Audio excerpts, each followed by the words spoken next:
जय हिंद दोस्तों आज हम यहाँ पर पढ़ने वाले हैं एंजियोस्पर्म। और एंजियोस्पर्म क्या होता है थोड़ा सा इसके बारे में डिटेल में देखेंगे। और आज यहाँ पर जो पढ़ेंगे थोड़ा सा प्रैक्टिकली पढ़ेंगे, ठीक। मतलब यहाँ पे कुछ रटने की चीज नहीं है या फिर रटने की कोशिश नहीं करना है हमें, ठीक है। बस एक बार समझ लेंगे, समझने के बाद में वो चीज हमारे सामने जब आती रहेगी बार बार, तो फिर आपको किताब को देखने की जरूरत नहीं है, अपने आप आपको वो चीज याद रहेगी। कैसे? तो यहाँ पर सपोज देख लें कि यहाँ पर ये चीजें हैं, ठीक है। अब ये चीजें आप डेली देखते हैं, ठीक। यहाँ पर ये संतरा है और बाकी यहाँ पे आलू है। डेली इन चीजों को देखते हैं और उसके बाद फिर यहाँ पर ये क्या है, ठीक है। तो इनको भी यहाँ पर देख लो ध्यान से। तो यहाँ पर जो प्याज है इसको भी डेली देखते हैं। अब यहाँ पर यदि इनसे ही हम समझ ले यहाँ पर क्या है एंजियोस्पर्म यदि आवृतबीजी, ये क्या है। अब इनसे समझेंगे तो यहाँ पे क्या है कि बेहतर तरीके से समझ में आएगा और एक एक चीज हम डिटेल में देख लेंगे, ठीक है। और बाकी इसको रिवीजन करने की जरूरत नहीं होगी, अपने आप रिवीजन होगा डेली सुबह शाम, राइट। तो जब जब यहाँ पर खाना बनाएंगे, जब जब इनको देखेंगे इन चीजों को, तो डेली वो यहाँ पे क्या होगा, रिवीजन होगा। अब इसके बाद में आए यहाँ पर बोर्ड पर, और बोर्ड पर थोड़ा सा ध्यान से इसको देख लें, ठीक है। आवृतबीजी का मतलब क्या है, तो अभी यहाँ पर देखें कि ये चीजें हमने अपने हाथ में लिया है, ठीक है। संतरा है सपोज यहाँ पे, तो यहाँ पर क्या है, संतरा है। तो इसमें इसके यदि मैं आपको ये पूछूं कि इसमें बीज कहाँ पर है, आपको दिख रहे हैं क्या, तो आप यहाँ पर बोलोगे बिल्कुल नहीं दिख रहा है इसमें, ठीक है। तो बीज कहाँ पर है, इसके अंदर है, ठीक है। मतलब बीज, इस बीज के ऊपर क्या है, तो यहाँ पर एक आवरण है, ठीक है। यहां पर एक आवरण है ऑरेंज कलर का। तो ये जो ऑरेंज आवरण है ये क्या है, ये एक प्रकार से क्या है, खोल है इसका, ठीक है। अब ये खोल के अंदर ही बीज है, ठीक है। जब भी खोल के अंदर या फिर किसी आवरण के अंदर बीज हो तो उस पौधे को या फिर इस फल को, उस कैटेगरी को हम बोलेंगे आवृतबीजी, ठीक है। अब आवृतबीजी क्या है, एक बीज है जिसके ऊपर आवरण है। तो इतना यहां पर क्लियर हो गया कि जो भी बीज आवरण के अंदर होगा या फिर किसी खोल के अंदर होगा, तो वो वाला जो बीज होगा वो आवृतबीजी होगा, या फिर उसे हम बोलेंगे, उस पौधे को बोल लेंगे आवृतबीजी पौधा, राइट। अब थोड़ा सा एक बार और थोड़ा सा ये देख लें कि यहां पर ये वाला जो भाग है, ठीक है, ये जो प्याज है, अब इसके ऊपर भी बहुत सारी क्या है, खोल है, ठीक है। एक तो ये यहां पर निकल गई। अब इसके बाद फिर यहां पर देखेंगे आगे, तो फिर यहां पे इस तरीके से निकलती जाएगी, ठीक है। तो ये जो सारी क्या है, ये खोल है। अब इसी के अंदर इसका क्या है, बीज है। अब जब यहां पर ये अंकुरित होता है, अभी इसको देखेंगे ये अंकुरित होने लगा है, ठीक है। अब इसके अंदर से एक नया पौधा निकलने लगा, तो कहां से, एकदम बीचों बीच से यहां पे निकला, ठीक। तो इसका मतलब ये है कि इसके अंदर बीज है जहां से ये अंकुरित होकर ना बाहर निकल रहा है, ठीक है। तो ध्यान से इसको देख लेना, ये इसका अंकुरित यहाँ पे प्याज है, राइट। तो इस तरीके से यहाँ पे जो प्याज है, ओनियन है, ये किस पौधे में आएगा, किस प्लांट में आएगा, तो ये आवृतबीजी यानी एंजियोस्पर्म प्लांट के अंतर्गत ये आएगा, राइट। इसी टाइप से किचन के अंदर जितनी भी चीजें होती है, जितनी भी सब्जियां होती है, वो सारी अधिकतर 99% यहाँ पर किस में आएगा, तो ये आएगा किस में, ये आवृतबीजी में आएगा, ठीक। किसी भी चीज को आप देख लो उठा के, तो हर किसी में यहाँ पर अधिकतर जो हम खाने में इस्तेमाल करते हैं वो आवृतबीजी ही। अब यहाँ पर इसको देख लो, ठीक है, पोटैटो को देख लो, तो इसको यहाँ पर देखेंगे तो इसके जो बीज है वो इसके अंदर ही है। हर मान लो से कि यहाँ पर बीज है, यहाँ से अलग निकला, यहाँ से अलग निकला, इस तरीके से ये भी क्या हो, अंकुरित होने लगा यहाँ पर, ठीक है। यहाँ पर इसको देख सकते हैं, यहाँ पर ये क्या है, अंकुरित हो रहा है।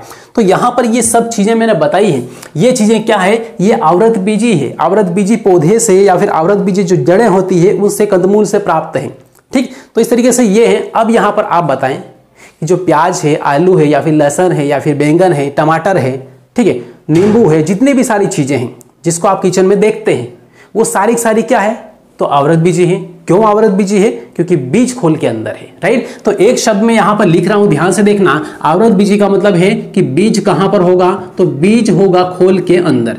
कहां पर, खोल या आवरण में, आवरण के अंदर। इतना यहां पर क्लियर हुआ, बस।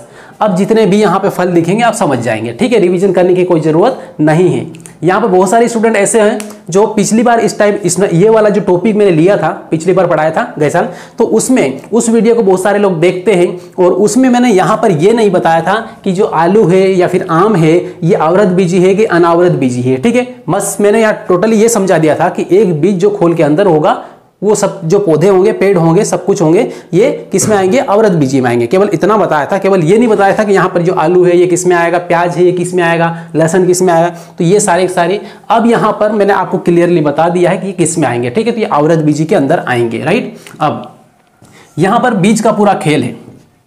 अब आप ये बताएं, जो मूंगफली होती है, ये आवृत बीजी है या फिर अनावृत बीजी है?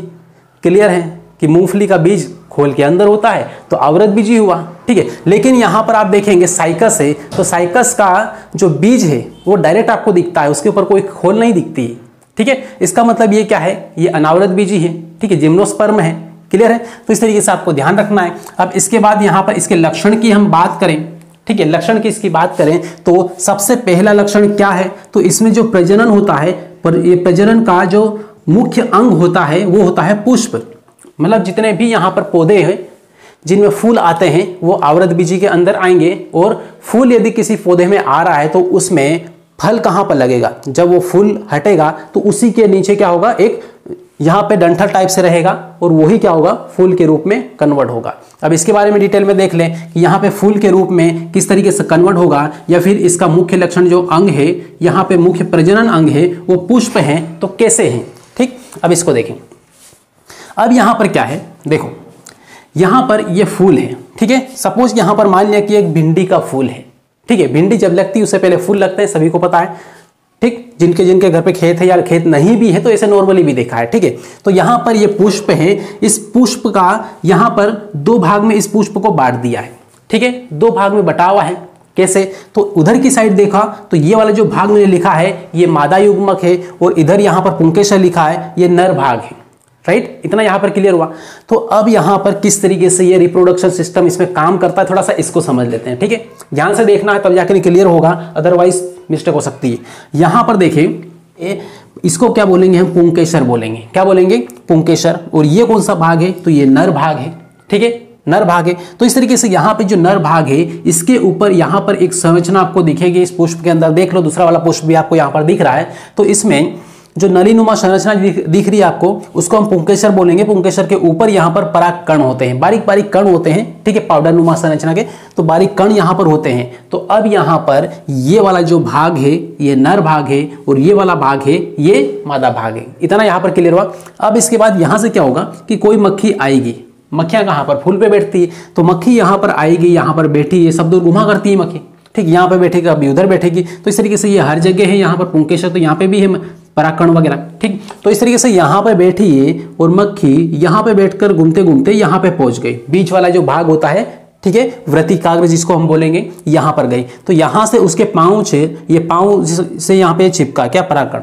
अब इसके पैर पे परागकण चिपक गए, चिपकने के बाद में यहाँ पर जो वर्तिकाग्र के ऊपर जाके बैठी तो उसके जो कण है यहाँ वाले परागकण वो यहाँ पे छूट जाएंगे। तो क्या होगा कि जो परागकण यहाँ पे छूटे हैं वो इसके माध्यम से वर्तिकाग्र जो नली है इसके माध्यम से यहाँ पे इंटर करेगा अंदर, ठीक है। तो अंडक के अंदर यहाँ पे जाएगा, और उसके बाद में फिर यहाँ पे जो फल बनना या इस तरीके की संरचना पूरी बनना ये चालू होगी, धीरे धीरे बीज बनेंगे, ठीक है। तो यहाँ पे इसी टाइप से क्या होता है, एक बीज का निर्माण होता है, एक फल का निर्माण होता है। इसीलिए यहाँ पर ये बोला है कि इसमें जो प्रजनन अंग है वो क्या है, पुष्प है। क्लियर है इतना। अब इसके बाद में फिर यहाँ पे देखो दूसरा वाला पॉइंट, दूसरे पॉइंट में यहाँ पे ये बोला कि इसमें डबल फर्टिलाइजेशन होता है। मतलब ये है कि यहाँ पे जो दो परागकण इसके ऊपर जाएंगे उसके बाद इंटर करेंगे, तब जाके क्या होगा, तब जाके यहाँ पे फल बनना चालू होगा, ठीक है। डबल मतलब दो परागकण इसके अंदर इंटर करेंगे तब, इसीलिए यहाँ पर इसको क्या बोलेंगे, डबल फर्टिलाइजेशन होता है इसमें, ठीक है, डबल फर्टिलाइजेशन, दोहरा निषेचन होता है, राइट। अब इसके बाद फिर यहाँ पर देखें आगे, तो यहाँ पे अनावृत बीज बोलो या फिर अनावृत बीजी बोलो, ठीक है। अनावृत बीजी ये किस टाइप का होता है, किस किस रूप में आपको मिलेंगे ये पौधे, तो एक मृदोपजीवी भी होता है, मृतोपजीवी नहीं बोला है, मृदोपजीवी मतलब मृदा पर, मिट्टी पर पूरी तरीके से निर्भर होते हैं। दूसरा सहजीवी होते हैं, तो कुछ पौधे ऐसे हैं जो एक दूसरे पर निर्भर होते हैं। और फिर कीटभक्षी है, तो कुछ पौधे आपने देखे होंगे जो कीटों को खाते हैं, ठीक है, जिस कांटेनुमा संरचना जैसी पत्तियां होती है, जब कीट इसके अंदर बैठ जाता है कोई कीड़ा वगैरह तो धीरे धीरे ऐसे करके बंद हो जाती है और पैक हो जाती है, ठीक है। इसको कीटभक्षी पौधे भी बोलते हैं, राइट। तो वो आवृत बीजी में आते हैं। और फिर यहाँ पे स्वपोषी, बाकी अधिकतर तो स्वपोषी है जो खुद पृथ्वी से खनिज लवण वगैरह लेंगे और उसके बाद में ऊपर से सूर्य का प्रकाश मिलेगा जिससे प्रकाश संश्लेषण की क्रिया होगी और उसके द्वारा भोजन बनेगा, राइट। ये यहाँ पर है, तो ये है स्वपोषी। फिर यहाँ पर देखें तो ये 90% जो पौधे होते हैं वो कैसे होते हैं, स्थलीय होते हैं, मतलब स्थल पर होते हैं। और बाकी 10% मतलब कुछ पौधे मान लें वो किस में होते हैं, जलीय होते हैं, मतलब जल में होते हैं। कौन से, आवृतबीजी पौधे, राइट, या फिर एंजियोस्पर्म प्लांट। क्लियर हुआ इतना। अब इसके बाद फिर यहां पर देखें लास्ट में वो सबसे इंपॉर्टेंट पॉइंट यही है, ठीक है। तो सबसे इंपॉर्टेंट क्यों है, क्योंकि यहां पर ध्यान रखना है इसमें संवहन तंत्र की बात की, ठीक है। संवहन तंत्र के बारे में अलग से भी पूछ लेते हैं कि जाइलम क्या है और फ्लोएम क्या है, ठीक है, तो वही यहां पर समझेंगे। अब अति विकसित संवहन तंत्र होता है किसका, आवृतबीजी प्लांट का, या फिर आवृतबीजी पौधों के जो तंत्र होते हैं, कौन से संवहन तंत्र, वो कैसे होते हैं, अति विकसित होते हैं, मतलब सही तरीके से विकसित होते हैं, पूरी तरीके से विकसित होते हैं, जिससे वो खनिज लवण को पृथ्वी के अंदर से सोख कर ऊपर पौधे तक की पत्तियों को ले जाके देंगे, भोजन बनेगा प्रकाश संश्लेषण की क्रिया के द्वारा। उसके बाद फ्लोएम काम करता है, ठीक है। जड़ों से पानी ले जाने का काम, खनिज लवण ले जाने का काम कौन सा तंत्र करेगा, तो कौन सा यहाँ पे संवहन तंत्र करेगा, तो वो करेगा जाइलम, ठीक। कौन सा होता है, जाइलम। जाइलम ये क्या करता है, ये जल ले जाने का काम करता है, जल प्लस लवण, लवण, ठीक है। ये कहां से, मृदा से। तो यहां पे इस तरीके से ये क्या है, एक संवहन तंत्र है। और उसके बाद में पत्तियों से भोजन बनेगा, तो भोजन बनने के बाद में फूलों और फलों तक जो वितरण करने का काम है भोजन का, ठीक है, भोजन को बांटने का काम करेगा कौन, वो है फाइलम यहां पे, ठीक है, फ्लोएम, फ्लोएम, फ्लोएम, राइट। तो इस तरीके से यहाँ पे जो फ्लोएम है ये पत्तियों से भोजन लेके बांटता है, और पृथ्वी से ले जाने वाला कौन है, जाइलम है। दोनों ही क्या है, ये संवहन तंत्र है, किसके, तो पादप के, ठीक है, पेड़ पौधों के, राइट। इतना यहाँ पर क्लियर हुआ। तो यहाँ पर दोस्तों ये वाला जो वीडियो था, एक छोटा सा वीडियो है, लेकिन यहाँ पे प्रैक्टिकली आपको यहाँ पर बताने की कोशिश की, समझाने की कोशिश की, और उम्मीद करता हूँ कि यहाँ पर हर एक चीज जो हमने समझी, ठीक है, शुरुआत में जो यहाँ पर जो अपना चीजें वगैरह सारी दिखाई है, ठीक है, इनको आप देखोगे तो डेली आपको याद भी रहेगा, रिपीट भी होता रहेगा, और रिवीजन करने की कोई आवश्यकता नहीं है अलग से, ठीक। तो इस तरीके से यहाँ पे इसको ध्यान रखना है। फिर से यहाँ पर बता दे रहा हूँ कि यहाँ पर अब मैंने इसके ऊपर का जो कवर था वो निकाल लिया, ठीक है। अब इसके ऊपर जो का कवर ये वाला है, ठीक है, ये एक आवरण है, और इसी के अंदर यहाँ पर एक रस है, पूरा इसमें पूरा रस भरा हुआ, इसी के अंदर क्या है, एक बीज है, राइट। तो बीज क्या है, खोल के अंदर है, इसलिए क्या है, आवृतबीजी है। क्लियर हुआ।